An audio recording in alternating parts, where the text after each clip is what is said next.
வணக்கம். உங்கள் பேர் என்ன? சந்திரகுமார். நீங்கள் எத்தனை வருஷமாக சார் விவசாயம் பண்ணுறீங்க? நான் ஒரு 35 வருஷமாக பண்ணிட்டு என்னென்ன பயிர் போட்டிருக்கீங்க? வாழை, மஞ்சள், கரும்பு. இப்போ கரும்பு போடுறதில்ல. வாழை, மஞ்சள், வெங்காயம், மிளகாய், பாக்கு போட்டிருக்கேன். எத்தனை ஏக்கர் சார் இருக்குது? மொத்தம் 10 ஏக்கர். 10 ஏக்கர். நீங்கள் புதுமையான விவசாயம்க்கு எதாவது கேள்விப்பட்டிருக்கீங்களா? ஆர்கானிக் ஃபார்மிங் அந்த மாதிரி? ஆர்கானிக், ஃபுல் ஆர்கானிக் பண்ணுறதில்ல. மாட்டு எருவு அந்த காலத்து மாதிரியே மாட்டு எருவு போட்டு பண்ணிகிட்டு இருப்போம். செமி ஆர்கானிக்னு சொல்லிக்கலாம். நீங்கள் மற்றவங்கள பார்க்கணும், நீங்கள் புதுசாக தான் பண்ணுறீங்களா? புதுசானா நான் நாட்டு விதையெல்லாம் வச்சுட்டு அப்படியே மெயின்டைன் பண்ணிகிட்ருக்கேன். மிளகா விதையெல்லாம் நான் நாட்டு விதை வச்சுட்ருக்கேன். ஹைப்ரிட் இல்லை. மற்றபடி அப்புறம் வாழையெல்லாம் ஹைப்ரிட் வருது. அது அப்படியே ஹைப்ரிட்டு கூட அதையும் கலந்து தான் பண்ணிகிட்ருக்கேன். ஃபுல்லாக செமின்னு ஆர்கானிக்னு சொல்ல முடியாது, ஃபுல்லாக இதுன்னு சொல்ல முடியாது. செமியில் இருக்குது. சரிங்க சரிங்க சார். நீங்கள் என்னென்ன ப்ராப்ளம்லாம் ஃபேஸ் பண்ணிட்டுருக்கீங்க உங்களோட விவசாயத்தில்? விவசாயத்தில் மெயினாக நம்ம ஒன்று நினச்சிட்டு பண்ணுவோம், விலை கிடைக்காது. அந்த ஒன்று தான் மெயின் ப்ராப்ளம். அதுக்கு ஏதாவது சொல்யூஷன் பண்ணால் மட்டும்தான் விவசாயம் நல்லா இருக்க முடியும். என்ன சொல்யூஷன் பண்ணால்னா மொத்தத்தில் வந்து டிமாண்ட் அண்ட் சப்ளை தான். டிமாண்ட் இருக்கிற மாதிரியே எங்களுக்கு ஒரு தகவல் கொடுத்துட்ருக்கணும்.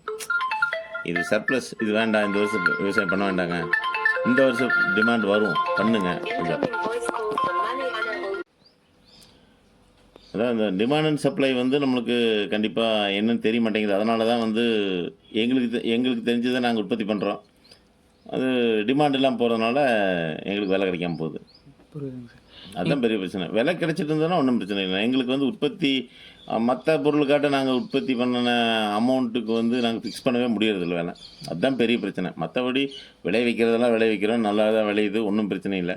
எங்கே நட்டமாகுதுன்னா டிமாண்ட் அண்ட் சப்ளையில் எங்களுக்கு பிரச்சனை வருது. எல்லோரும் ஒன்று போடுவோம், நல்லா வரும், அந்த வருஷம் விற்காது. அதாவது டிமாண்ட் அண்ட் சப்ளை மட்டுமே சொல்ல முடியாது. இயற்கையும் உங்களுக்கு வந்து ரொம்ப பிரச்சனை தானே. எல்லாமே கிளைமேட் ஒட்டு வந்ததுன்னா அந்த வருஷம் விவசாயம் நல்லாயிருக்கும், வெள்ளாமை நல்லா வந்துடும், அப்போ வந்து விலை கிடைக்காது.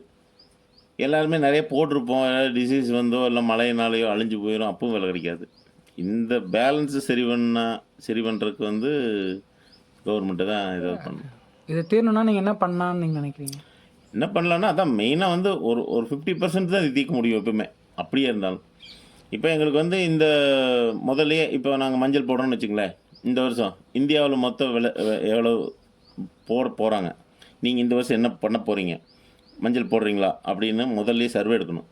சர்வே எடுத்து யார் யார் போடுறாங்கன்னு பார்த்துட்டு இதில் வந்து இவ்வளோக்கு மேலே போடாதீங்க, இவ்வளோ பேர் போட போகிறாங்க, அதனால் பாதி பேர் குறைச்சிக்குங்க அப்படின்னு சொல்லி எங்களுக்கு ஒரு முதல்ல வந்து ஒரு தகவல் கொடுத்தா இது டிமாண்ட் அண்ட் சப்ளை கம்மியாகும். ஏன்னா எதுக்கு யாராருக்கு எத்தனை வேணும், இந்த வருஷம் என்ன தேவை இருக்குது, என்ன தேவையில்லைன்னு எங்களுக்கு ஒரு லிஸ்ட்டு கொடுத்துட்டாங்களாலே சர்வசாதாரணமாக அது தீர்க்கக்கூடிய ஒரு பிரச்சனை முடியுது. மஞ்சள் இப்போ 2 வருஷமாக மஞ்சள் போடுறதில்லை. ஏன் போடுறதில்லைன்னா ரேட் இருக்கிறதில்ல. முன்னாடிலாம் நல்லா போச்சு. முதல்ல ஒரு 9 ரூபாய்க்கு வித்துட்டு இருந்துச்சு. அன்றைக்கி வந்து அதே கட்டுப்படி ஆகாமல் தான் இருந்துச்சு. கூலி ஏஜாக போச்சு. அதாவது வந்து 2011 வந்து 14 ரூபா, 24 14 ரூபா. எப்படி அன்றைக்கி வந்து 100 ரூபா கூலி, இன்றைக்கி வந்து 1000 ரூபா கூலி. எப்படி நாங்கள் இது பண்ண முடியும்? மற்ற எல்லாமே விலையேறிட்டுருக்கு. இந்த ஒன்று வந்து நாங்கள் எங்கள் கண்ட்ரோல்லேயே இல்லை. ஆனால் வந்து நம்ம வந்து என்ன இப்போ நேந்திரனே இந்த வருஷம் வந்து நான் ஒரு 10 லட்சம் ரூபா எஸ்டிமேட் போட்டு பண்ணிகிட்டு இருந்தேன். கரெக்டாக ஒரு அந்த வெயில் கிளைமேட்டில் வந்து எல்லாமே பழுக்கிறதுக்கு ஆரம்பிச்சது. எல்லாத்துக்கும் ஒரே நேரத்தில் ஒரு 15 நாளுக்குள்ளே வர்றதுனால வந்து 45 ரூபா 50 ரூபா இருந்த நேந்திரம் வந்து 15 ரூபாய் போச்சு. அந்த நேரத்தில் அதை என்னமே பண்ண முடியாது, வெட்டி விட்டே ஆகணும். அந்த 2 தடவை வெட்டி விட்டோன்னே மறுபடியும் விலையேறிடுச்சு. ஏன்னா நேந்திரம் இல்லை. ஏன்னா எங்களுதெல்லாம் வந்து 2 வாரம் கழித்து தான் வர வேண்டியது. கிளைமேட்னால முதல்லே வந்துருச்சு, சீக்கிரம் வந்துருச்சு. அது நம்ம ஒன்றும் பண்ண முடியாது. அது வந்து வருஷத்தில் நாங்கள் ஒரு 10 வருஷத்து தான் நாங்கள் எப்பவுமே வந்து ஆவரேஜ் போடுவோம். 10 வருஷம் ஆவரேஜில் வந்து வெங்காயம் மற்றது எல்லாமே வந்து 3 வருஷம் நல்ல விலைக்கும், 3 வருஷம் ஒன்றுமே விற்காது, கிடைக்காது. அப்போ 6 வருஷம் ஆச்சா, 2 வருஷத்தில் வந்து எப்படியும் வந்து ஒரு மீடியமாக இருக்கும். 2 வருஷம்தான் ஒன்றா. அந்த வருஷம் வந்து அந்த 10 வருஷத்தில் 2 வருஷம் லாஸ் ஆச்சுன்னா பயங்கரமான லாஸு. அந்த 2 வருஷத்தில் வந்து எங்களுக்கு கிடைச்சதுன்னா 10 வருஷத்தில் லாபம் கிடைக்கும். அந்த 10 வருஷம் ஆவரேஜில் 2 வருஷம் என்ன நிர்ணயம் பண்ணுதோ அதை எங்களை வாழ வைக்கும். இதுதான் சிம்பிள் கணக்கு. ஒரு வருஷத்தில் 2 வருஷத்தில் நாங்கள் எதையுமே கணக்கு போட்டு பார்க்க முடியாது. 10 வருஷம் ஆவரேஜ் எடுத்து பார்த்தா தான் எங்கள் வாழ்க்கை நல்லா இருக்குமா இல்லையான்னு தெரியும். இந்த விவசாய முறை மாற்றினா ஏதாவது லாபம் பார்க்கலாமா? எதையுமே மாற்ற முடியாது. விவசாய முறையில் இப்போ ஹைபிரிட்னு நிறையா கொண்டு வந்தாங்க. அதுதான் பிரச்சனையே. இப்போ விளைச்சல் அதிகமானதால் தான் பிரச்சனை. லேபர் கூலி அதிகமாகுது. லேபர் கூலியெல்லாம் எங்களுக்கு பிரச்சனையே கிடையாது. ம். நான் சொல்கிறேன், எல்லாரும் லேபர் பிரச்சனைங்கிறாங்க. விலை விற்று எங்களுக்கு எதுக்கு லேபர் பிரச்சனை இருக்குது? விலைவாசி தான். அதாவது 2016, 17 வரைக்கும் நேந்திரம் வந்து நாட்டு நேந்திரம் மட்டும் தான் இருந்தது. 11 கிலோ தான் வரும். 11 கிலோவுக்கு மேலே எப்படி சிலைச்சாலும் எடுக்க முடியாது. அன்றைக்கே 60 ரூபாய்க்கு விற்றுது. இன்றைக்கி இப்போ இந்த தேனி நேந்திரம் வந்துருச்சு ஹைப்ரிட்டு. 30 கிலோ வரைக்கும் சர்வசாதாரணமாக எடுக்கிறோம். ஆனால் 12 கிலோ எடுத்தது 60 ரூபாய்க்கு விற்கிற அன்றைக்கி எங்களுக்கு லாபமாக இருந்துச்சு. ஆனால் 30 கிலோ 15 ரூபாய்க்கு விற்கிறப்ப எங்களுக்கு வந்து லாபம். கரெக்ட். அதுதான் பிரச்சனை. அதான் டிமாண்டுக்கு அதிகமான சப்ளை வந்துருச்சு. 15 கிலோ வர ஒரு இடத்துல நாங்கள் ஒரு 1000 வாழை போட்டோம்னா ஒரு 15 டன்னு தான் விளையும். மேக்ஸிமம் 15 கிலோ போட்டாலும் 15 கிலோ போட்டால் இப்போ 40 கிலோ போட்டால் 40 டன்னு வருது ஒரு ஏக்கருக்கு. அப்போ விலை கம்மியாக தானே செய்யும்.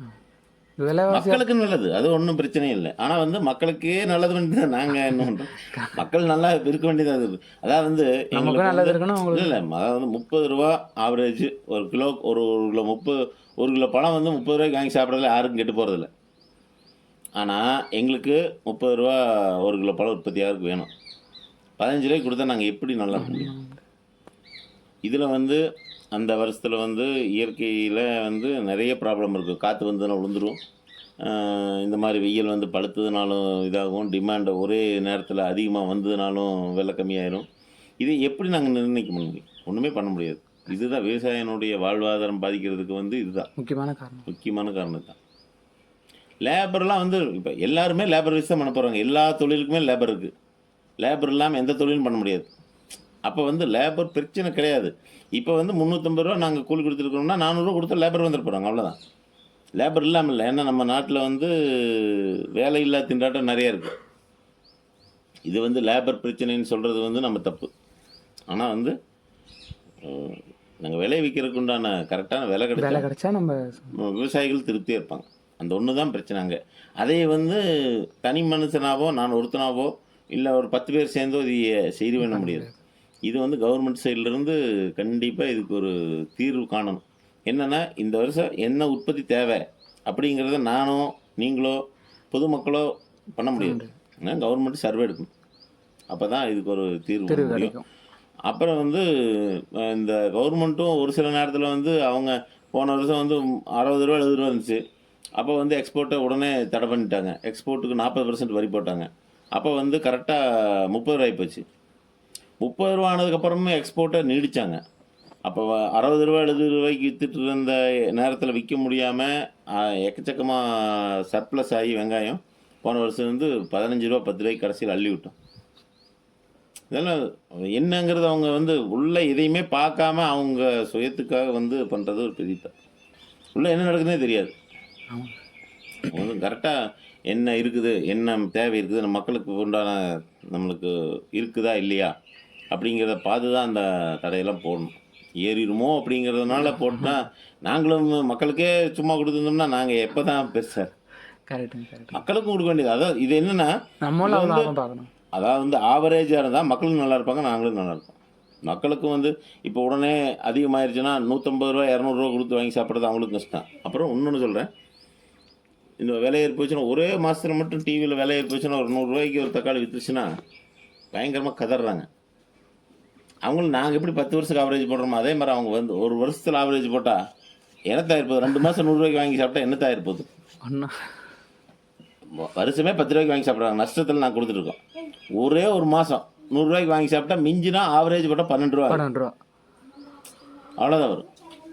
அது ஏன் அப்படி? அது வந்து உடனே அவங்களுக்கு வந்து ஆக்ஷன் எடுக்கிறாங்க. அது அது வந்து சரியானதில்லை. அப்புறம் வேற நீங்கள் ஏன் புதுமையான விவசாயம் பண்ணலாமல் நார்மலாக பண்ணுறீங்க தெரிஞ்சுக்கலாம். புதுமையான விவசாயம்னு நாங்கள் புதுசு தான் பண்ணிகிட்ருக்கோம். புதுசுன்னா நாங்கள் ஹைப்ரிட் போகிறோம். மற்றபடி நம்ம பாரம்பரியமாக பண்ணிகிட்டு இருக்கிறது தான் ஓரளவுக்கு வந்துட்டுருக்குது. புதுமையானதை பண்ணி நாங்கள் அதில் போய் லாஸ் ஆகிடுச்சுனாலும் என்ன அது அது ஒரு அது வந்து புதுமையான விவசாயம்னு எதாவது சொன்னி எங்களுக்கு தெரிஞ்சால் பண்ணலாம். யாரும் சொல்கிறது முன் வரல. புதுசு இல்லை புதுசு தான் பண்ணிட்டு இருக்கோம். நாங்கள் இப்போ பழைய விவசாயம்னா ரொம்ப பழசெல்லாம் பண்ணுறதில்ல. ட்ரிப் இரிகேஷன் பண்ணுறோம். இன்னைக்கு மற்ற எல்லாமே புதுசாக பண்ணிட்டு இருக்கோம். நாங்களே அதாவது வந்து கவர்மெண்ட் சொல்லாததை விட நாங்கள் மாடனாக பண்ணிட்டு இருக்கோம். அதனால தான் நாங்கள் பண்ணிகிட்ருக்கோம்.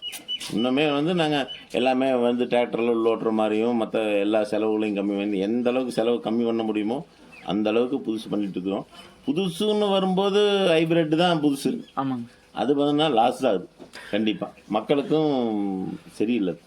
நல்ல தரமான காய்கறிகள் கிடையாது. ஆனால் இப்படியே ஹைப்ரிட்டே நீடிச்சு போச்சுன்னா ஒரு குறிப்பிட்ட காலத்தில் வந்து மக்களுக்கு வந்து நோய் தான் வரும். பெரிய ஒரு இதுதான். ஏன்னா அதில் எந்த சத்துமே கிடையாது. சரி, வருங்காலத்தில் விவசாயத்தை மாற்றணும் அப்படின்னா நீங்கள் என்ன பண்ணால் மாறும்? லாபகரமாக பண்ணணும். என்ன தேவைங்கிறத நம்ம வந்து இன்னைக்கு இதெல்லாம் நெட்லலாம் எதுவுமே இல்லை. நம்ம வந்து என்னென்னா லாபகரமாக பண்ணணும்னா மக்களுக்கு என்ன தேவைங்கிறத நம்ம உற்பத்தி பண்ணணும். தேவையில்லாத உற்பத்தி பண்ணிட்டு நம்ம மாட்டிக்கணும். அதுதான் பெரிய பிரச்சனை. நம்மளுக்கு அப்புறம் அதில் வந்து தேவை இருக்கிறதே உற்பத்தி பண்ணணும்னால நம்மளுக்கு என்ன வருமோ, நம்ம காட்டில் என்ன வருமோ அதை மட்டுமே பண்ணிவிட்டு அது வந்து 10 பேர் இந்த ஏரியாவில் பண்ணுறாங்கன்னா அளவாக பண்ணணும். விளைவிக்கிறது மட்டுமே விவசாயமாயிடாது. மார்க்கெட்டிங் இதில் ஒரு 50% இருக்குது. நம்ம விளைவிக்கிறது 50%னா மார்க்கெட்டிங் 50%. மார்க்கெட்டு நிலவரத்தை தெரிஞ்சுட்டே இருக்கணும், அப்டேட்டடாக இருக்கணும். அப்போ தான் நம்ம விவசாயத்தில் இருக்கணும். ஸ்டாக் வைக்கிற அன்றைக்கி ஸ்டாக் வைக்கணும், ஸ்டாக் வைக்காத அன்றைக்கி விற்கிறன்னு உடனே விற்கிற அன்றைக்கி விற்கணும். அது சரிங்க சார், ரொம்ப நன்றிங்க சார். போதுமா வேறு?